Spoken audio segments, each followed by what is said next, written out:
Lately we were discussing about the anemias, and I already told you about the iron deficiency anemia. But today we will just get a quick review so that we cannot mix these anemias with the other anemias. So anemias is due to the RBC, like decreased count of the RBC.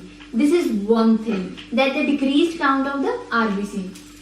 Okay, for example, we have got the biconcave cells, which are the RBCs. If there is a decreased count in the circulation, we can say this is the anemia. But there are also some conditions in which there is decreased amount of RBC in our circulation, but that is not anemia. We cannot say that's anemia. So let's moving on to the first thing, that anemia, how it happens? RBCs decreased count, this is one thing. So what are the RBCs? I've described about the hematopoietic cells and the hematopoiesis and the stuff like that, but still I will go into a little detail of that. So this is the, for example, this is the myeloid series. So we get to know that there are the two lymphoid series and the like this is a stem cell. We have got the lymphoid series and we have got the myeloid series. From myeloid series, we have got the 5 different series, in which one of them is the RBC, which is which process like erythropoiesis. Erythropoiesis is a process in which we give erythropoietin, which comes from the kidney. This is the bone marrow house. In the bone marrow house, this whole thing is going on. Okay, so what happens is, from the kidney we give erythropoietin.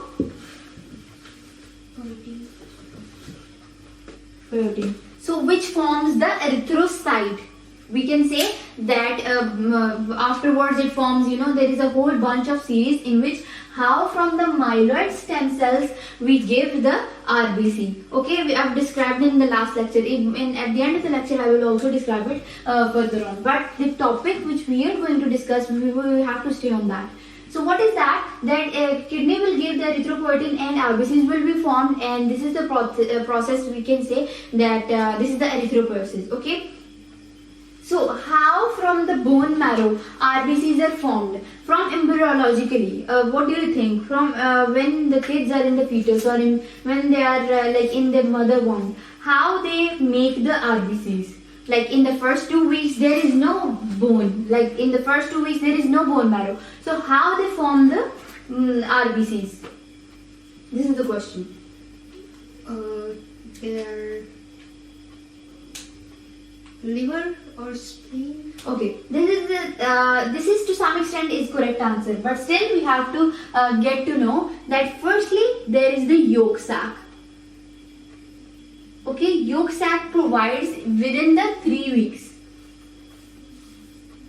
RBCs, and then we have got the liver, and then we have got the spleen, and then we have got the bone marrow. This is one thing. So from 3rd week to that of the 8th week, this will be going on. Okay, and from the 8th week to the 18th week, this would be going on, and from the 18th week and to the adulthood, there would be bone marrow which would be supplying the RBCs. So this is just a quick review on that of the embryological thing of the RBCs.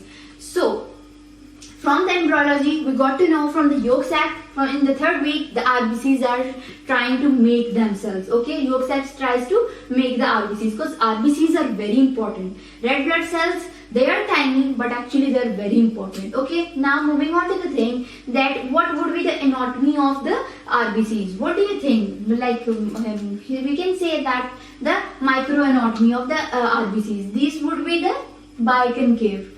Okay, this would be biconcave, and they have the structures in which they have got hemoglobin present in them. They have got some kind of ATP. Like how they get the energy? This is a big question, because they don't have the nucleuses inside them. Every cell has got the nucleus. Every living cell has got the nucleus. But these RBCs lose their nucleus. How they lose their nucleus? That firstly they have the nucleus. At the very start they have the nucleus. Afterwards they decrease their size and also loses their nucleus. Firstly, they have decreased in your body. Like normal values of RBCs has been decreased. This is what we call as anemia. Not the thing that you drink water and your blood volume is increased and that looks like in that. For example, this is a vessel and you took these are the RBCs. You put some more water in it and you think that blood volume has increased to this much. Then this is anemia. No, this is not actually anemia. Cause for anemia to happen, the RBC count from the normal range, they should get then we can call this is anemia. For example, you get the gunshot, okay? You get the gunshot and you lose your plasma and you lose your blood cells also. So you lose your RBCs, you lose your plasma also, okay? You lose your whole blood volume. So what will happen? This is also not anemia, okay? It will look like that this is anemia, but actually you lost both of them. You didn't lost only your RBCs. If you get a gunshot, you will lose only RBCs, then this is anemia. And if it is going to happen, then you are corrected the thing that gunshot causes anemia. Actually, okay, this is one thing. That by the thing that we after the gunshot you take like lot of juices and your family pampers you a lot if you have not done something wrong. So after you took that body fluids, your body volume will be increased, but still that's not a quick service by the spleen or by the not by the spleen, by the bone marrow, that it will make the RBCs rapidly. Okay, it will send the reticulocytes into that of the blood. Okay, so this is at that time this is anemia because you have increased the blood volume but you have not increased the RBC count that much. Okay, so this is a condition of anemia. Now this is now moving on to the thing that how like anemias happen. If you have got the deficiency of the iron, okay, this is one thing. Or if you get the sideroblastic anemia, how? By the lead poisoning. Okay, if you get the lead, like you taken something or some due to by chance you get the lead, by that it causes the heme production is decreased. I'll tell you the process each and everything, single step over there. That causes not the production of heme. This is what leads to the, if there is no heme, there will be no RBC, there would be nothing going on, there would be anemia. Okay. Then thalassemia. In thalassemia, what would happen? The globulin change would not be functional, or they would be like absent, or how if either there is one absent or either there is both of the absent. There is thalassemia, alpha thalassemia, and then there is beta thalassemia minor, beta thalassemia major. This is the thalassemia whole bunch of the lectures in the next series. So there is also the chronic anemia, like what will cause that if there is got any infection or any kind of any kind of a foreign agent, you get that, and due to that reason RBCs are not working, and RBCs are not working due to some reasons, and this leads to the anemia. Then this is also a kind of anemia. So there are so many types of anemias, so stay tuned.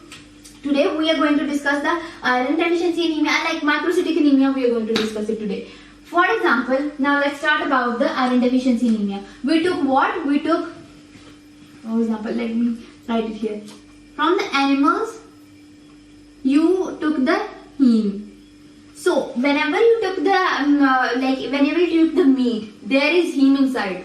Okay, heme is already present inside that of the animal meat. There is also like myoglobin also present, hemoglobin, and there is also myoglobin. So myoglobin is not that much important. Like the first we will discuss about that.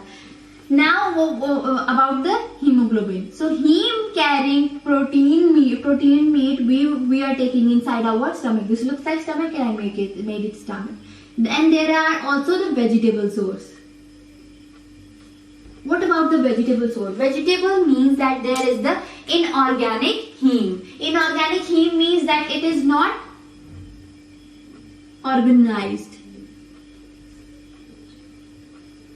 Okay. So when it comes into that of the stomach, what happens is it will reside it here. For example, this is the animal heme, and just think about that this is the vegetable. Okay, let me make it vegetable.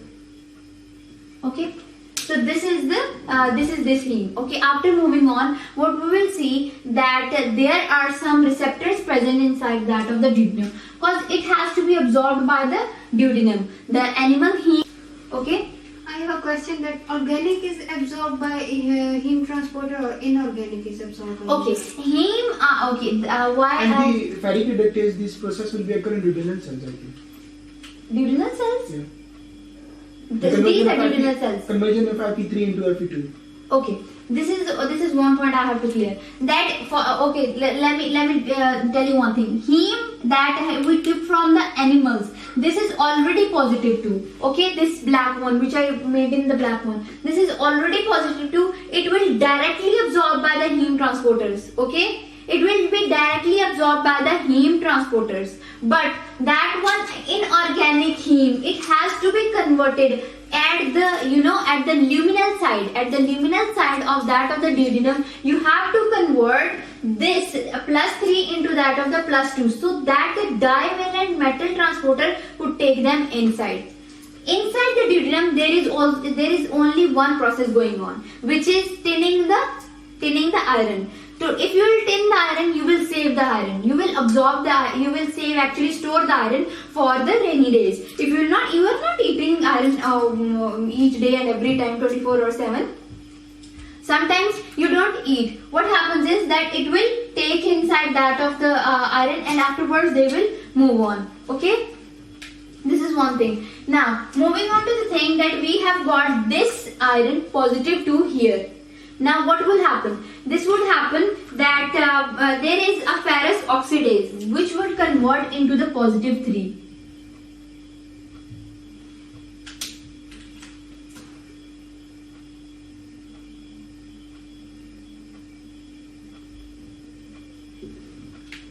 Okay. There is the ferrous oxidase which would convert into that of the into +3. Why we converted +3? We converted +3 due to the reason that this is reactive until or unless when transferrin until comes here. It has to be in this form. When transferrin will come, it has to sit on the transferrin cycle, or we can say the transferrin car. So it will go further on. I'll go into that detail a little further on. But here you have to say that when it will come into that of the blood, or when it will come into that of the circulation, it has to convert it into that of the +3. Now we can also call it hepestrin. So this is a molecule, hepestrin, which will convert the ferrous oxidase. Ferrous oxidase, I'm just telling you for the sake of easiness. But actually, what its actual name is hepestrin, which will convert +2 into that of the +3. So here is a confusion that we just studied in last lecture. I told you hepcidin. This is also one molecule, one stuff. So the students confuse this. Even when I was studying, I always confuse that thing into the hepcidin and hepstrin. So hepstrin is one thing that converts the iron +2 into +3.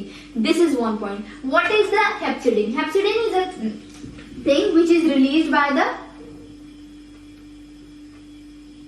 I don't know what my drawing actually looks like. It is released by the liver, and what it does is it actually attaches with that of the hemoglobin.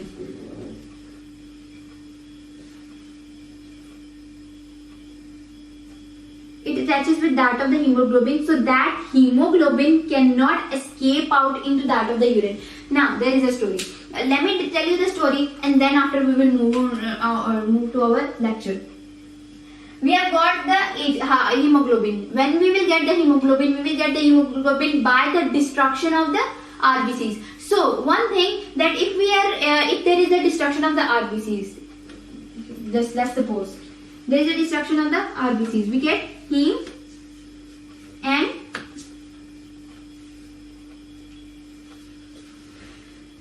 globin.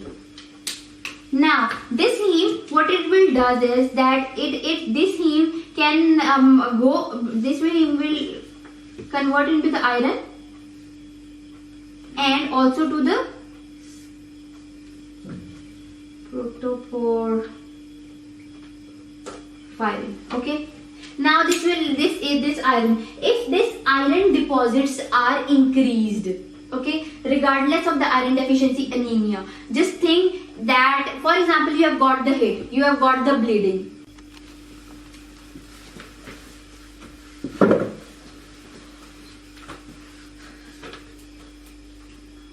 So as we have already discussed about the iron deficiency anemia, now we will just move on to the next topic of anemia.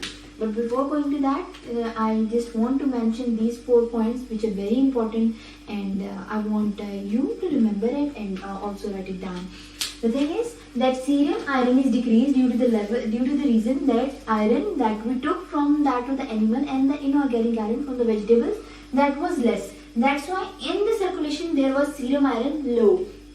So this was the first point. Then total iron binding capacity, which I told you, that was equals to transferrin. So transferrin was increased as compared to the serum iron. So they are, as comparing both of them, we said that total iron binding capacity increased. And thirdly, we said ferritin. Ferritin also went down because the storages went down, and also the reason that new iron was not coming and the stores were not filled up. Stores were used, but stores were not filled. Now, the fourth thing was saturation. Saturation means binding of the serum iron and along with that of the total iron binding capacity, which is the transferrin. So transferrin and the iron both binding, both their coupling is called as saturation. So their coupling is decreased as compared to the normal thing which were happening in the normal situations. So saturation decreases. And free erythrocyte protoporphyrin, which I told you here that RBCs has been lysed and iron has been decreased. I told you that iron has been decreased, but protoporphyrin, which was as same as it was, so it will be increased. Because firstly it looked normal, but as compared to serum iron is low, we will say that it has been increased. And one thing which I also want to mention is that how to treat these patients. There also must be the treatment. So treatment, I would write it here, that we give ferrous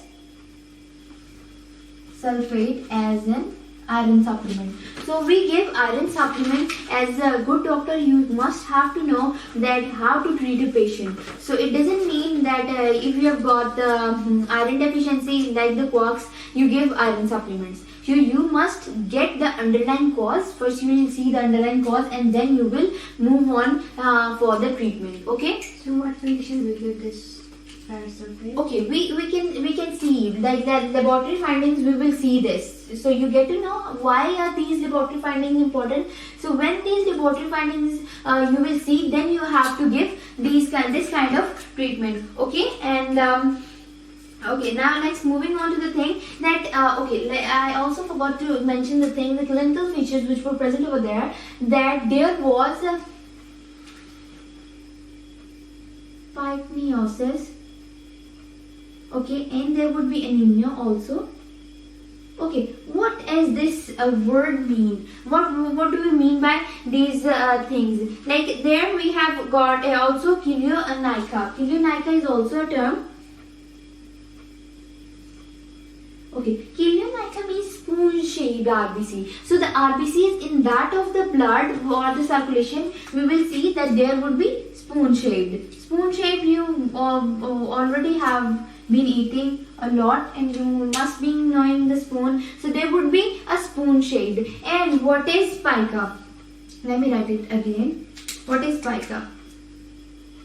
So pica means that the children which are eating the ice, they are chewing the ice, they are eating the sand. So by the children, if they are children or even the adults also eat, like in the market they sell a kind of sand, a stone of sand. So the girls, even the pregnant women especially, they eat in the Asia. They eat like how can I describe that?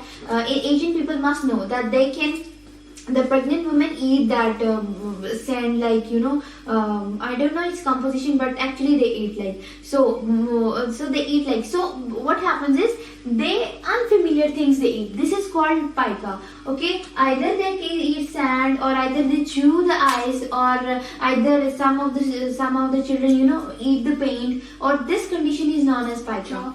Chalk. Okay, this is the thing. So clinical presentations would be just like that. If you see a patient like that, you must first click the thing that it could be the iron deficiency anemia. Okay. Types of formation of the RBCs. Firstly, we have to take iron from outside. Secondly, we have to destroy the RBCs. Okay.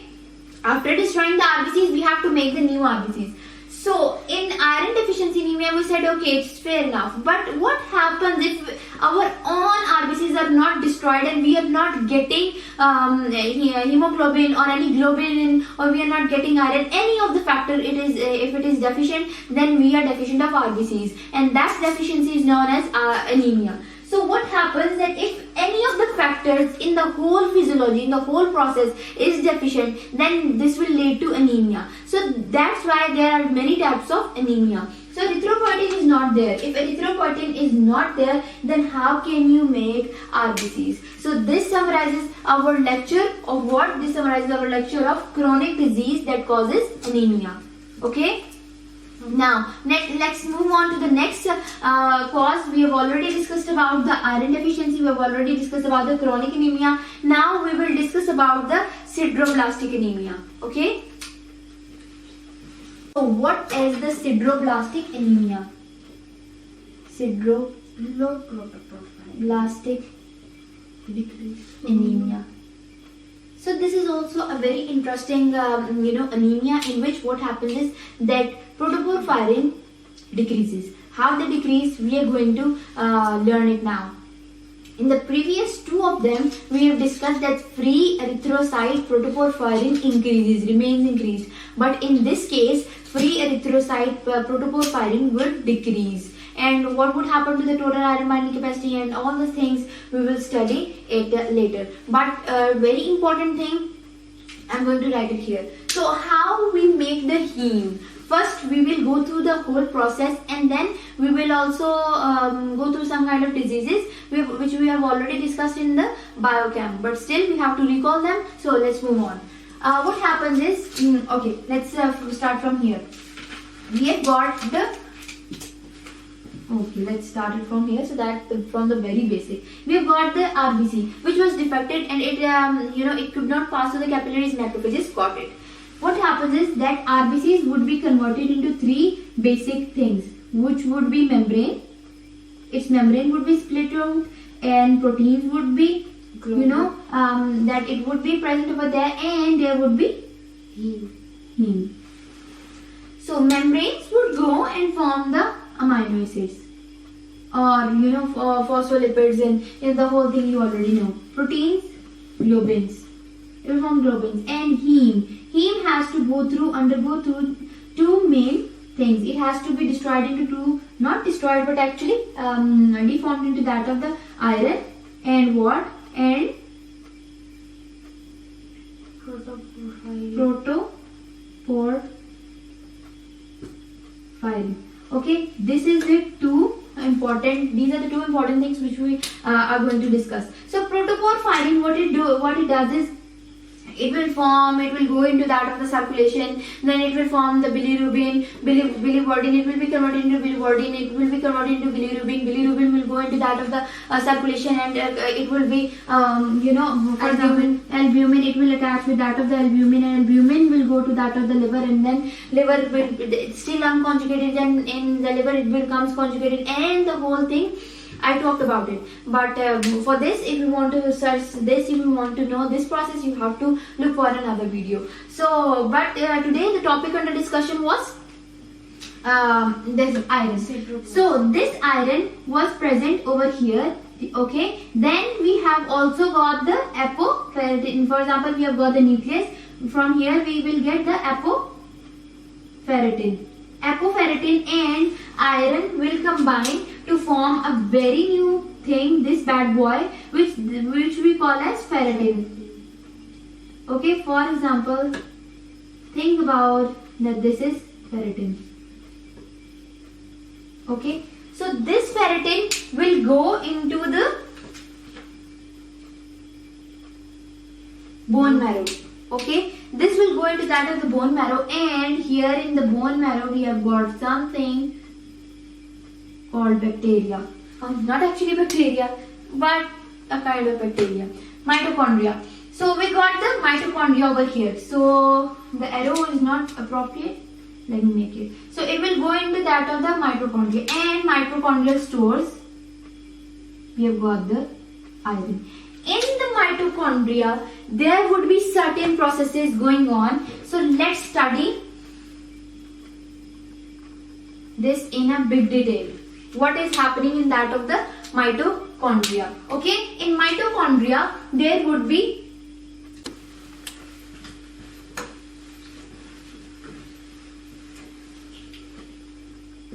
so it was converted into ALA, and ALA was converted into porphyroglinogen, and in the presence of what? In the presence of ALA D. It means that it is dehydratase. Okay. Firstly, we have to think the synthetase, and secondly, we had the dehydratase. So dehydratase is also negatively regulated by one thing. Okay, I will tell you afterwards. Okay, now porphyroglinogen is converted into hydroxymethylbilane. Okay, hydroxymethylbilane in the presence of the same as name is porphyroglinogen deaminase. Okay, this is one thing. Then hydroxymethylbilane is converted into uroprotoporphyrin 3. Okay, then it is converted into coporphyroglinogen, and afterwards it will be converted into final protoporphyrin, and afterwards it will be converted into heme. So one thing which I had to mention here is that in the presence of iron, this would be protoporphyrin, and iron chelates would be, or we can say there is an enzyme ferrochelatase. So it would regulate this process. Protoporphyrin would be converted into that of the heme. This whole process is going on in that of the mitochondria. Okay. So I was talking about that these both enzymes will get together to form ALA, then porphyroglinogen, hydroxymethylbilane, uroprotoporphyrin 3, then coprofibrinogen 3 also, and then protoporphyrin, which is converted in that of heme in the presence of iron and ferrochelatase. Then here is one thing that I talked about, the porphyroglinogen deaminase. If it is deficient, okay, what would happen? If it is deficient, this will lead to a disease. Do you remember that disease? If it is deficient, this process is deficient. It will not be converted into hydroxymethylbilane. This is known as acute, intermittent porphyria.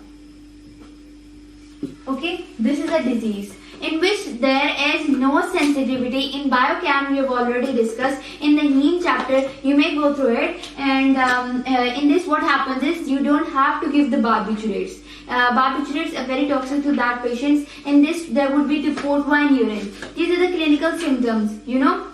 There would be like there would be no sensitivity, but actually there would the urine would be port wine like. Okay. So this is the thing, if we have the deficiency of this enzyme, which is porphyroglinogen deaminase, then we will get to the disease acute intermittent porphyria. Okay. So here I've described this. Now, what happens if we don't have another enzyme which is protoporphyrin decarboxylase? This is another enzyme which is used in the conversion of these two bad boys. We can say, so what would happen if we don't have got this enzyme? If we don't have got this enzyme, then we can say that we have got another disease which is Porphyria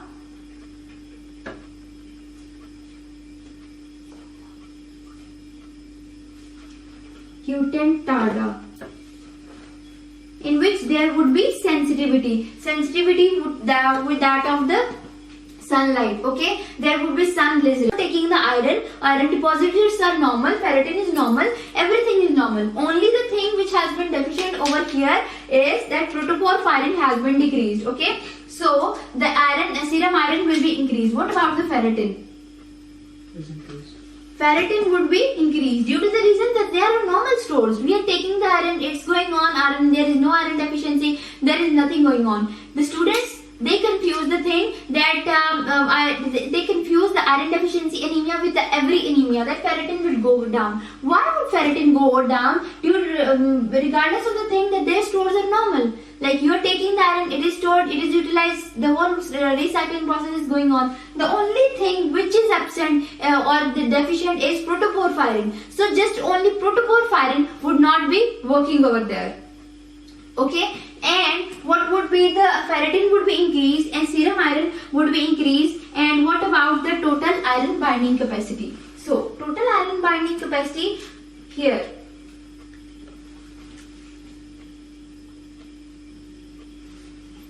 You know, if we don't have got the proper iron, we have got the iron, okay, but we don't have got the protoporphyrin. If the protoporphyrin is decreased, then our liver will get to know that there is not the proper formation of hemoglobin. Okay, there is no hemoglobin. Regardless of the ferritin is an other thing, and RBC hemoglobin and iron is an other thing. So what would happen? That total iron binding capacity would decrease. This is due to the reason that liver knows that now, as there is deficiency of iron, not the deficiency of iron, actually deficiency of heme. When there is deficiency of heme, not the iron, deficiency of heme, not iron, deficiency of heme, then liver knows that how can you bind that heme or that thing with that of the transferrin. So transferrin would be decreased into the serum, into the circulation, because iron will not send the transferrin into circulation. Okay, so total iron binding capacity would decrease. What about the saturation?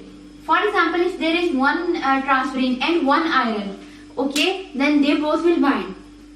Whenever the when more iron will come from here, one more iron comes, what happens is this liver knows I have to send the transferrin. Okay, it will send the transferrin. What happens? One more iron comes, the liver will send one more transferrin. Okay, then what happens is that saturation remains the same. Whenever the iron comes, transferrin comes. Whenever iron comes, transferrin comes. They both bind in a normal ratio. So saturation will not decrease. Saturation will. Okay, saturation remains the same. Okay, what about the free protoporphyrin? Decrease. Free protoporphyrin would obviously decrease, because sideroblastic anemia is all about the decrease in the protoporphyrin. Okay, so this concludes our lecture on sideroblastic anemia. Any queries you may ask? Okay, class dismissed.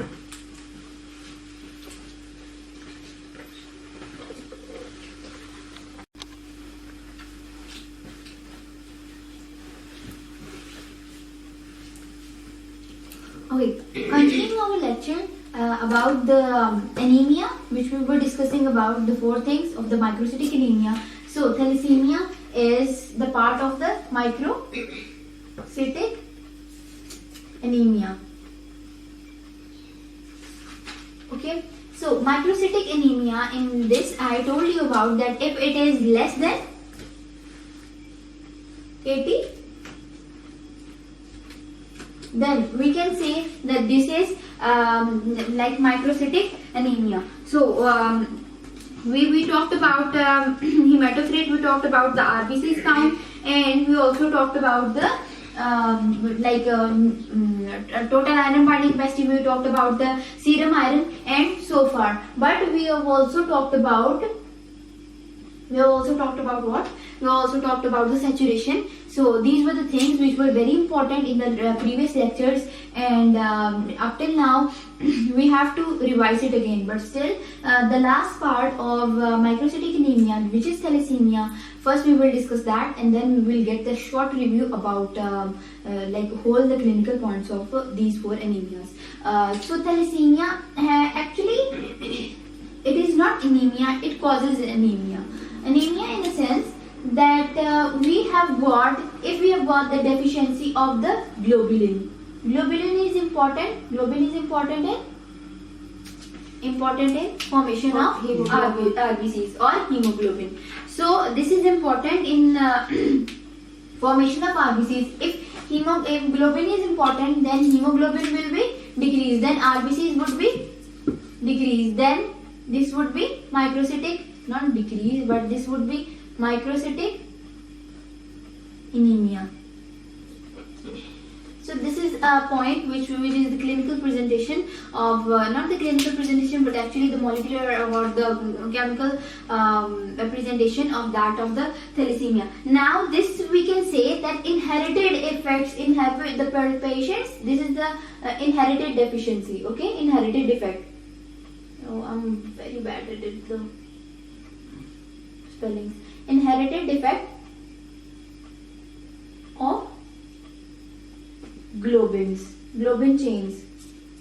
Okay, we have got 4 different types of hemoglobins. Okay, how we can say that there is alpha hemoglobin, there is beta hemoglobin, and then we can say there is delta hemoglobin, and also there is sigma hemoglobin. So how we can do in the embryological life how it is presented, and in the fetal life how it is presented, and after the birth and in the neonatal how they are presented, we will talk about that in a bit later. So the patients with that of the thalassemia, there is a very important point that the patients getting that of the thalassemia wouldn't get the plasmodium, okay, so or the malaria, okay, they are not infected by this this disease, malaria. So malaria cannot infect that like these patients. So now these were the points, but now moving on, it is like that if there is a decreased production of the globin chains, or there is increased production of the globin chains, or there is absence of globin chains, or there is defect in the globin chains, any kind of defect there in the globin chains, then this would lead to the thalassemia. Okay, in thalassemia we have got the alpha thalassemia, we have got the beta thalassemia, and in beta thalassemia we have got the major ones and we have got the minor ones. So what types of hemoglobins are present? So hemoglobin we will see, and then afterwards we will move on. Okay, from the RBCs we get heme. Now this must be a piece of cake for you people, because we have been describing. Okay, so heme is not disrupted in that. In this globin chains, these globin chains are defected. Okay, these globin chains are defective. So if the globin chains are defective, then what do you think? RBCs are getting normal? No. We will say that RBCs are not normal at that point. How RBCs were present, clinically present in that of the bone marrow house? We said that there. I didn't know what were the mnemonics, but let it be. Let me come to the point. Forget about the mnemonics. If I would remember in another video, I would tell you. But this was the point which I was talking about was yolk sac, and the second was liver, and then we have got the spleen, and then we have got the bone marrow. So these were the 4 things. From the 3rd week, we said that from the yolk sac we would get to the the RBCs. 3 to 8 weeks afterwards, there would be from the liver, and from 8 to 18 there would be from the spleen, and from 18 to adulthood we would say that these RBCs would come from that of the bone marrow. So you got the point that hemoglobin fetalis would be from the yolk sac. Okay, hemoglobin fetalis would be from the yolk sac. Afterwards, there would be like fetalis would be some extent from that of the liver. So this is the thing. But graphically, how we have to represent it? There is just think that there is the concentration. Okay, and there is the time. For example, there is 6 week, 8 week, 16. 30, and there is 36, 40, 60, and adulthood. Okay, this is the normal thing. What happens is that in that of the in the embryonic life, there are also globulins, and how they are present, they are sigma and epsilon. These embryological globulins are present before even the hemoglobin fetalis. They are present over there. So these are sigma and epsilon globulins, which are present in the very beginning, cause you need RBC in the very beginning. When you will do fertilization, after some time, you have to start making the RBCs or for the circulation. Okay, you cannot stay on the mother's RBCs forever. Okay, so you have to make some kind of your RBCs as well. So in the very beginning, in from 1 to 2 weeks, there would be these globulins present. And what would be the presentation on the board? There would be from 6, or you can say, okay, not 1 to 2 weeks, but actually from 6 to 8 weeks, in between them, 6 to 8 weeks, there would be this hemoglobin present. Okay, sigma and epsilon globin, and this is what this is. Embryonic hemoglobin. I'm talking about the hemoglobin. Okay, where would be the birth line? What do you think? Where would be the birth line? At what time there would be birth? My students are strong enough to tell me about this. Pardon? I feel like I've thrown.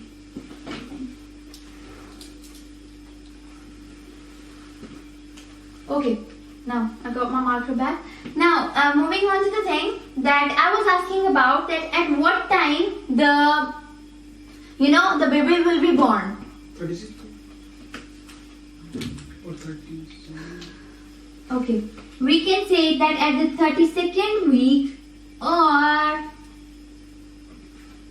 something nearer to that, we can say baby is born. So there is birth at this time, and there is adulthood, and there would be fetus. Okay, you get that? So this is the period which baby is presenting over time there. Now what the thing is that what about this? We have to make the hemoglobin fetalis. What would be the alpha chains telling to us? Alpha chain would be presenting like this. Okay, this would be alpha chain. From the very 3rd week, it would start making and would remain constant till the adulthood. Okay, you know how to represent the graph? Cis on the same side and trans on the opposite side. Cross.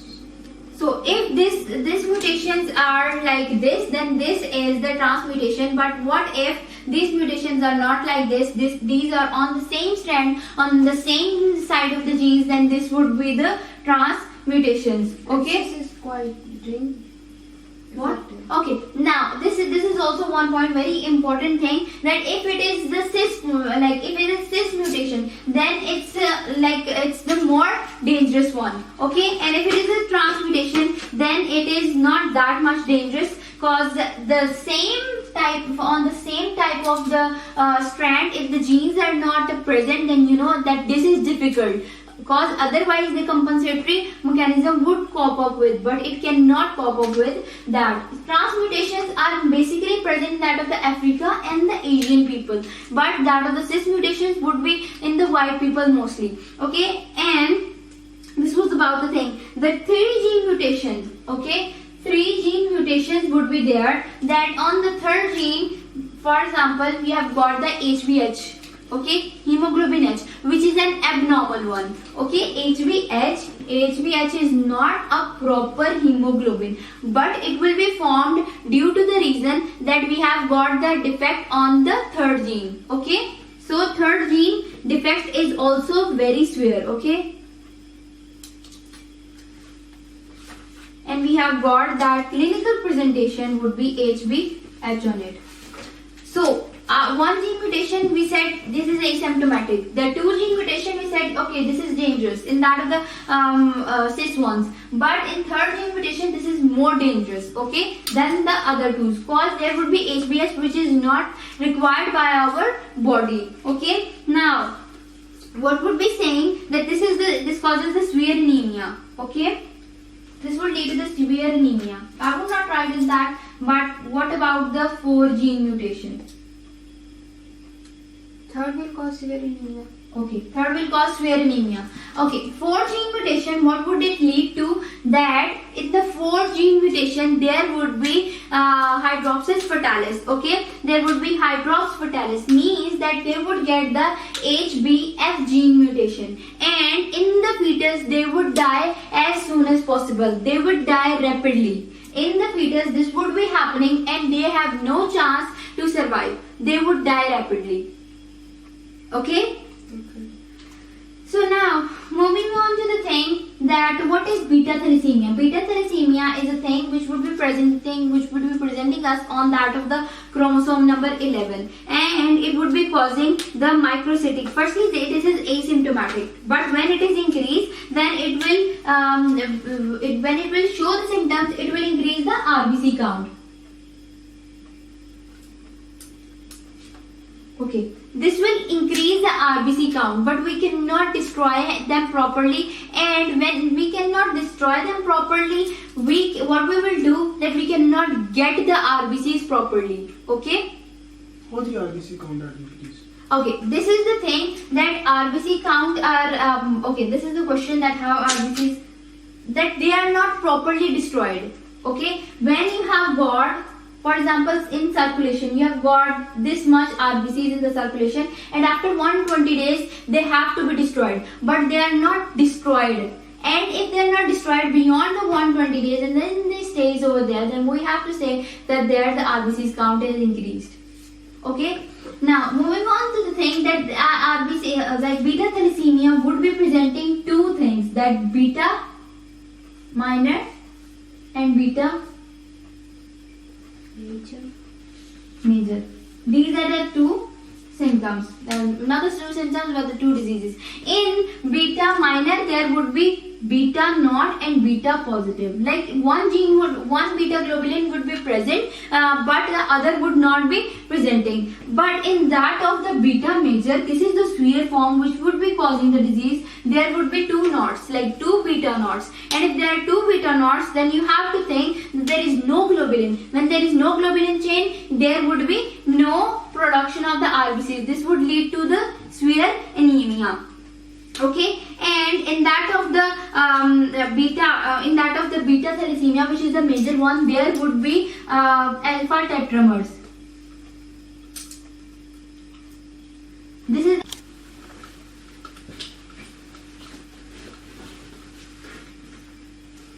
Okay, we talked about that this will lead to what? This will lead to the microcytic and the hypochromatic anemia. And what happens is there are some points left in the lecture, so we have to conclude that what will happen that in the beta major thalassemia, what would happen that their faces would be chipmunks like. Clinical presentation would be that the children's face or the patient's face would be chipmunks like, and they would get that what? Beta major. In beta major we would get the patients with the chipmunks like faces. And one thing also, like crew cut appearance of the skull. Crew cut appearance of the skull means that on that of the skull, like here you see the skull, there would be crew cut shaped presentation present over there. There would be erythroblast hyperplasia and erythroid hyperplasia, and there would be formation listen, everywhere in the bone there is forming what? There is going on hematopoiesis, but in that of the skull there would be excessive hematopoiesis.